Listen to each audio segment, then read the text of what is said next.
All right, so we learned yesterday about the cathode ray tubes. It was really the fundamental experiment in terms of finding the subatomic particle, the first subatomic particle of an atom, okay? And so even though we talked about the importance of it, just have to review some pieces. The first piece is that this cathode ray tube was the first time we found a mass to charge ratio of a particle that was 1,836th of that of hydrogen, the lightest known gas or element. So we knew he was onto something. All right. Now I can't talk about it without showing you what old-fashioned CRTs are. Okay. I don't know. You guys are so young now.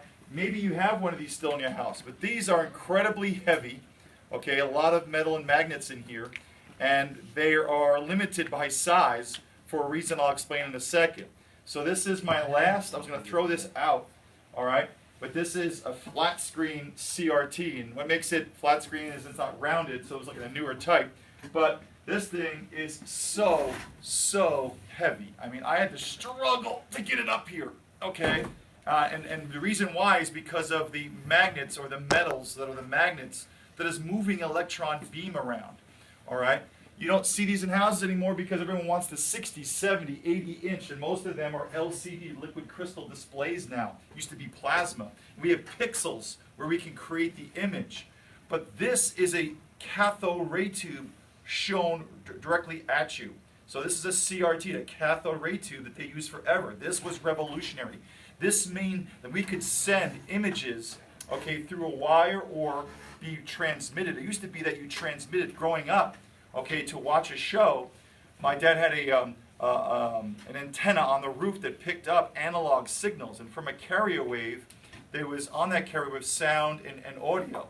And we were advanced when you can actually rotate that antenna to pick up. And we got 4 or 5 channels at most.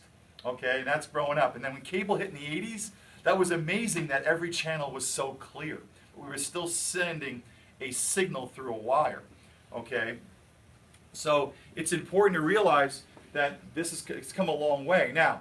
But this was the way that we saw video forever, and they're still around. Maybe you still have some in your house. Maybe you still have one stored somewhere. I was going to throw this one out, and I realized there's something I can do with it. But let me talk about this cathode ray tube again. All right. So if you think about what we have what we call electron gun, okay, which shoots the electron. All right. So here is basically a coil. Okay, so electrons come to this coil and they heat up and they emit electrons. That's a lot. We do this in the vacuum tubes as well. And so we do this, of course, in a vacuum tube. Okay? And what you're looking at, party people, right here is the face of this huge single CRT. There's one big cathode ray shooting at you. So you guys are looking at the cathode ray tube right here. Okay? Now, how does it project an image? Well, first you shoot electrons. Okay? And we focus those electrons. Now, we make this have a voltage, okay, which is usually a negative voltage, and we make this a positive voltage. As we learned yesterday, what is this? This is an electrolytic cell. It doesn't work unless you apply voltage. It's non-spontaneous. So we're going to basically shoot electrons through this, and that's how we create the electron beam. And we'll talk about it. If this is a black and white TV, there's one beam. Okay? And interesting enough, how do we control that beam? Remember, this is just one cathode ray. Okay? So how does this work?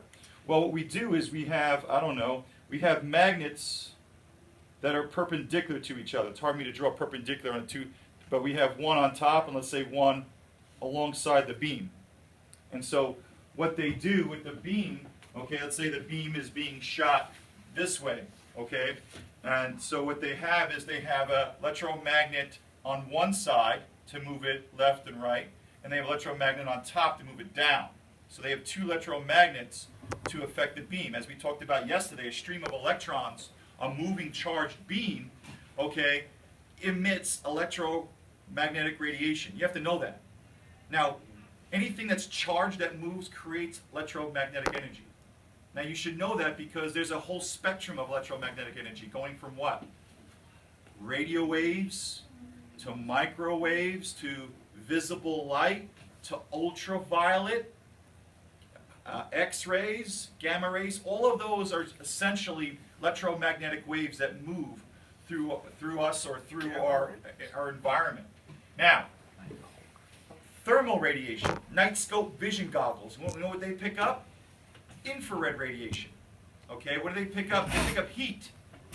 So if you can see at night, a lot of animals can, they pick up the infrared. Now we don't see the infrared. We see a narrow band electromagnetic spectrum. Of course, this is creating visible light for us to see in different colors. But what I want to talk about, the things you need to know is that we give off heat. We're 37 degrees Celsius approximately. So we have what?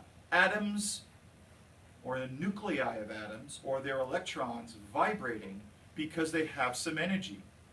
Okay, remember we talked about energy is 1/2 mu squared? Well, we have our atoms that are vibrating. Okay, now if you give us more energy, we vibrate more. But we're vibrating at 37 degrees Celsius because of the internal reactions of what? Cellular respiration, correct? We're taking glucose, giving off heat. That heat has to be released. Remember the second law of thermodynamics, entropy? But we're vibrating. We vibrate, we give off electromagnetic radiation. So things that are warm, okay, are emitting energy. And you knew this from earth science, right? How are the 3 ways, okay, energy is emitted? By conduction, by convection, and radiation. And the radiation part is that if you're moving the nuclei or the electrons, hey, aren't they charged? They're going to emit electromagnetic radiation. You stand in front of the fire. Remember the fire in the fall time, what they call a bonfire, right? You didn't have to be in the fire to feel the heat, right? You felt the heat given off. When someone walked by, what happened? It stopped, okay? Because it stopped those low energy waves. Okay, so it's important. So what we're doing is we're moving electrons. So we're creating electromagnetic field, and these magnets, okay, as we talked about, electromagnetic magnetic fields and electrical fields are one and the same, can move them. What's really interesting is that we move them from one spot. So what happens is, okay, the big electron gun, okay, takes the magnet and points it here, and then moves it across, and then goes down one spot, and moves it across. And if you look carefully, you can actually see lines in these TVs. Look carefully, you see the lines. And actually the little squares are the phosphor plates. I'll talk about that. So what the TV does, now I'm looking now, it points the gun by moving the magnet into this corner. And then by moving the what? Correctly, moving the magnets, we focus the beam across and down, across and down. And what we're doing is we're creating the image. And if I make this happen 60 times or 60 cycles per second, your eye doesn't pick that up. You don't see it doing that. Now I'm only shooting a what? A white screen. But if I was shooting a video in a moment, okay, you see the motion because your eyes can't pick up that frame rate. Okay?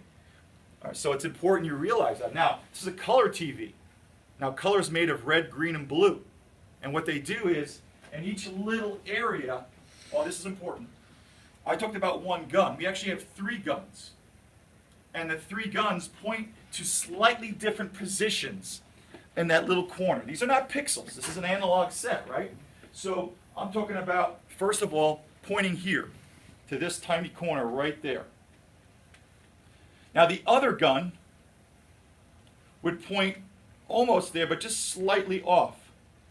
And the other gun would do the same.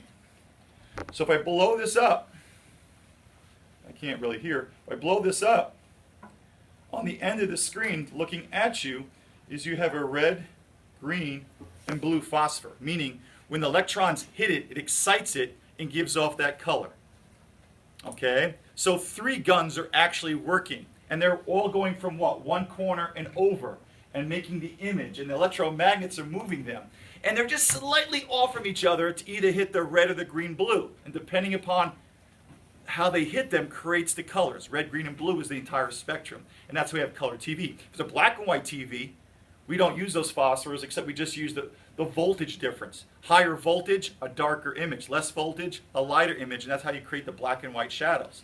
But there's an electron gun that's firing across, okay? And that's essentially how the TV works, all right? And it's been around forever, okay? Obviously, we're phasing these out.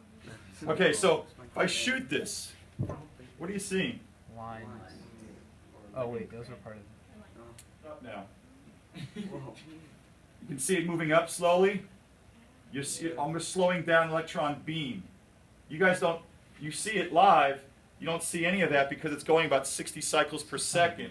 Now by changing the what? Frame rate, we're kind of catching it, we're kind of catching that signal going across a little bit. Okay, so you're picking it up now because that's how the beam makes it. So it, you notice it goes up and it goes down. And sometimes it flickers. If you have a camera on a TV screen, sometimes you'll see the flickering because the frame rate's not the same. But you can see this clearly going what? Up, and it's refreshing itself.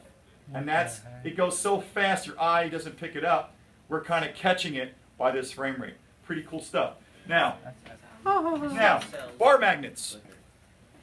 These are the magnets that move the beam. Because this beam is being moved, you don't see it refreshing. I'm shooting white, so it's kind of boring. But what I'm going to do is I'm going to put this bar magnet onto the screen. And what's going to happen is, remember, what's happening? The bigger magnets in the back are doing what with the beam? Flying it up and back to create the image. That's what it's doing. Okay, and hitting those little corners of the phosphor screens.